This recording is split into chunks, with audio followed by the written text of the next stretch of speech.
We wanted to talk a bit more about women in STEM. So Lisa's back, as well as Dr. Marjorie Dixon, and we also have Cityline correspondent Lauren Howe with us.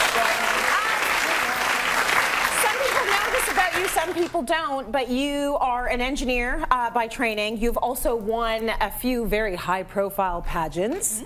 So it's like people know both sides of you. The Miss Canada, is it Miss Universe as well? Yeah, the Miss Universe Canada, and then Miss Universe Canada, and then also engineer.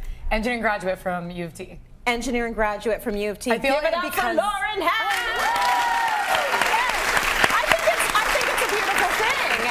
That it's not something we come across as much as we would like to, and so we thought we would take all three of you that have been in these industries that are mostly predominantly male and talk a little bit about what it's been like being a woman in your field. If someone learns about my engineering background, almost the first question they ask is like, wow, you must have been the only woman in your field. Were you? In your program. You know what, I'm fortunate. And when I joined University of Toronto, they announced that this was the record-breaking number of females at 33%. Ooh. That was in 2000, I'm going to date myself. I want to take a guess and say 2012. Okay. And most recently, I was back at the school speaking, and they said they were at 49%. Wow. Ooh. Ooh. What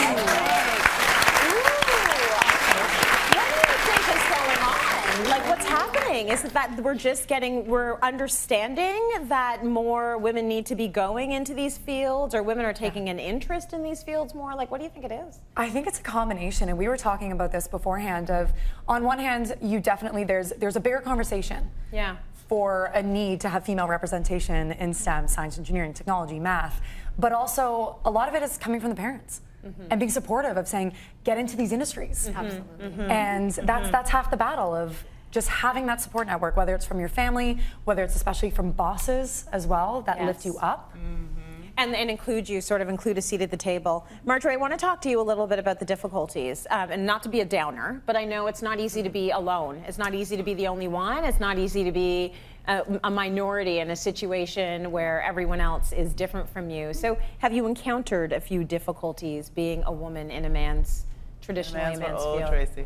Where do we begin? Where do we begin? But I have to say that we have to flip the conversation, because having female representation at the table like this in science, technology, engineering, medicine, we're worth thinking about the intersection of all of this. Because women, I say that we are the ultimate in the multitask. And when we talk about STEM, it's integrating all of these things together, applying it to cooking, applying STEM to medicine, science, technology, we see it there, but applying it to how bicycles are made, applying it to the basic things. You find your passion and then you think outside of your box and integrate these pieces of knowledge. I was that kid who loved calculus. It is what it is, right? What do you think that's about? Do you get that from anyone? Your mom, your dad? Well, my dad was a reproductive biology teacher and scientist. He taught physics. Okay, so physics, I did not like physics. Yeah. But it didn't prevent me from going further into medicine, science, technology, research, business. We are the ultimate multitaskers, and our brains fit in that collaborative, how do we integrate what we're doing? And that is what drives a lot of young women and girls to do extra things. And when they see female mentors, I think that's where it changes. And also for me, raising my sons, and this is what I was saying too before, like, we're raising feminist men because they see us go, and then they would expect that this is the normal way for women to behave and explore, that it shouldn't be exclusively men. So 49% awesome, we should have been there, right? Like, totally. Yeah. Lisa. Hi. If you could talk to young girls right now, what would you say to them about getting into STEM?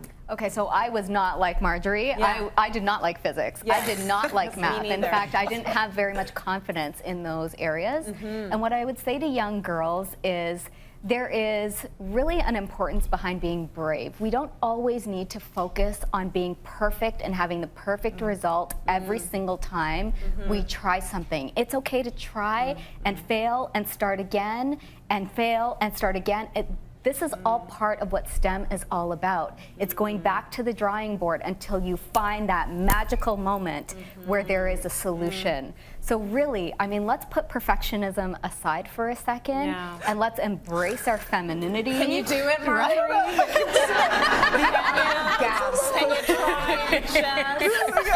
But you're right. Fail a little. adversity comes opportunity. Absolutely. Right? That's the scientific process. You critically appraise what you're doing. It's exactly what you said. Like, you find a problem, you make a hypothesis. You don't be afraid to critically appraise it. You design your experiment or whatever you run in life. You figure it out, you share your results, and you move from there. Exactly. Right? And really use your passion as well, because we all have a gift, and really the world needs that gift. So let's find a way to get it out there. I like how you broke down the psychology. It's true. You got to be willing to fail, and that's what the world of science is about, and that's how you move forward. Thank you so much to all three of you. We love you to pieces.